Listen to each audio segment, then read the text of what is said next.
Welcome to Unsolved Obsessions, the podcast where we delve into the dark and often bizarre corners of human fixation. Today, we're stepping back in time to an incident in 1949, an event so shocking it's often cited as one of the first instances of what we now call a stalker crime, and one that even inspired a famous baseball novel and film. We're talking about Ruth Steinhagen and her chilling obsession with baseball star Eddie Waitkus. Ruth Steinhagen, born Ruth Catherine Steinhagen on December 23, 1929 in Cicero, Illinois, seemed like an ordinary young woman. Her parents were German immigrants, and her family had settled in Lincoln Park, Chicago. She graduated from Jones Commercial High School in 1947, having studied stenography. But beneath this seemingly normal facade, an intense and disturbing obsession was taking root. It all began when Ruth Ann, then a 19-year-old typist, saw Eddie Waitkus play as first baseman for the Chicago Cubs. The exact date varies in accounts. Some say July 7, 1946, others near the end of the 1946 season, or even April 27, 1947. Regardless, a powerful fixation took hold. Though she never actually met him, Ruth Ann created what her mother described as a shrine to Waitkus in their home. Hundreds of photographs and newspaper clippings of the ballplayer adorned her room, often spread out for hours of intense study. She would even set an empty place across from her at dinner for him. Her devotion extended to strange lengths. Because Waitkus was from Boston, she developed a craving for baked beans, and learning that he was of Lithuanian descent, she even studied the Lithuanian language for a time. This was no innocent fan admiration. After the incident, she told her doctors, chillingly, "I used to go to all the ball games to watch him. We used to wait for them to come out of the clubhouse after the game, and all the time I was watching, I was building in my mind that idea of killing him." In 1948, her family, sensing something was wrong, sent her to a psychiatrist. But the obsession did not diminish, not even when Waitkus was traded to the Philadelphia Phillies.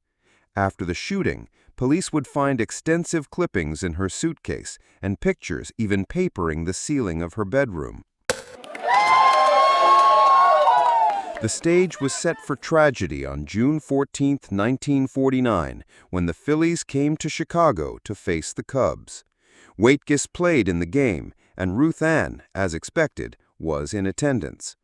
After the game, she put her plan into motion. She sent Waitkus a handwritten note through a bellboy, inviting him to her 12th-floor room at the Edgewater Beach Hotel, where they were both registered. She signed the note as Ruth Ann Burns. The note read, "Mr. Waitkus, it's extremely important that I see you as soon as possible. We're not acquainted, but I have something of importance to speak to you about. I think it would be to your advantage to let me explain it to you." She insisted she was leaving the hotel the next day, stressing the urgency. "Please, come soon. I won't take up much of your time, I promise." Waitkus, according to his friend and roommate Russ Meyer, received the note after 11 p.m. He believed it was from a friend of a woman he was dating. For whatever reason, he went. Details vary on what transpired in that hotel room. According to an Associated Press report, Steinhagen told police she told Waitkus, "I have a surprise for you," before retrieving a .22 caliber rifle, specifically a bolt-action Remington Model 510, from the closet and shooting him in the chest. Meyer recounts Waitkus saying Steinhagen told him, "If I can't have you, nobody else can." An Afronoma report claims she said, "You're not going to bother me anymore." Waitkus, believing she was joking, stood and was shot. As he lay bleeding on the floor, he reportedly asked her, "Oh baby, what did you do that for?" Steinhagen had apparently planned to stab him and then use the gun to shoot herself, but changed her plans when he quickly took a seat. While Waitkus lay bleeding on the floor, Steinhagen called the front desk of the hotel and calmly stated, "I just shot a man." She then went to wait by the elevators, though a later article suggested she held Waitkus's head until help arrived. Regardless, that phone call, bringing quick medical attention, is credited with saving Eddie Waitkus's life. Ruth Ann Steinhagen was arrested and arraigned on June 30, 1949. When questioned, she claimed she didn't know why she had done it, stating she wanted to do something exciting in her life. She told a psychiatrist, "I didn't want to be nervous all my life," explaining to reporters that the tension had been building up within me, and I thought killing someone would relieve it. A murderous impulse, she said, had been with her for at least 2 years. She reiterated that Waitkus reminded her of everybody, especially my father. Her defense counsel argued she was unable to cooperate with counsel and didn't understand the nature of the charge. At a sanity hearing, a court-appointed psychiatrist, Dr. William Haynes, testified that Steinhagen had schizophrenia in an immature individual and was mentally ill. The jury found her insane, and she was committed to Kankakee State Hospital. The charge of assault with intent to commit murder was struck, though it could be refiled if she recovered her sanity. The bullet lodged in Waitkus's lung, preventing him from playing for the rest of the 1949 season. He did return the following year, playing through 1955. As for Ruth Ann Steinhagen, she was confined and treated at Kankakee until 1952, when she was declared cured and released. Eddie Waitkus never pressed charges against her after her release, stating he wanted to forget the incident. After her release, Steinhagen returned home to live with her parents and younger sister in their small apartment on Chicago's North Side. She shunned publicity, maintaining a quiet and secluded life. She steadfastly refused to comment publicly on the shooting.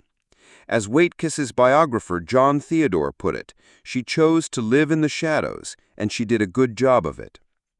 It's known that in 1970, she and her family purchased a home in Albany Park, Chicago, where she lived for the rest of her life.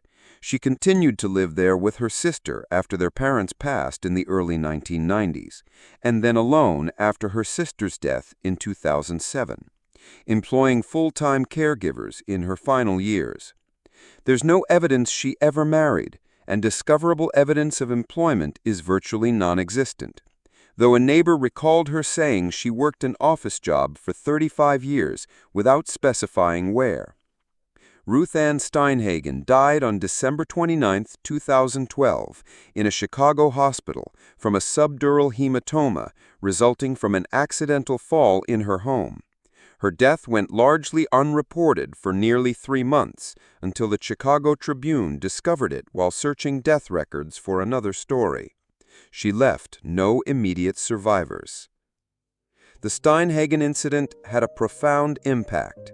It's considered one of the earliest examples of stalker crimes, a phenomenon that would sadly become more recognized in the decades to follow. For several years, it reportedly had a profoundly anti-aphrodisiacal effect on traveling athletes, and even prompted a sports magazine article titled "Baseball's Biggest Headache, Dames." Most famously, the shooting was one of the inspirations for Bernard Malottom's 1952 baseball novel The Natural, later adapted into the 1984 film starring Robert Redford. In the film, actress Barbara Hershey played the character inspired by Steinhagen. The story has even been referenced in pop culture, including in episodes of the animated series Archer. Beyond the wider cultural impact, the incident deeply affected Eddie Waitkus. The shooting, requiring 4 surgeries, is said to have influenced his career, and he reportedly developed a drinking problem. He died in a Boston hospital in 1972 at the age of 53 from esophageal cancer. Ruth Ann Steinhagen's story remains an unsettling tale of obsession, mental illness, and a moment that forever linked a troubled young woman to a national pastime. It stands as a stark reminder of the unpredictable and often tragic consequences of unchecked fixation. That's all for this episode of Unsolved Obsessions. Join us next time as we explore another case of fixation gone wrong.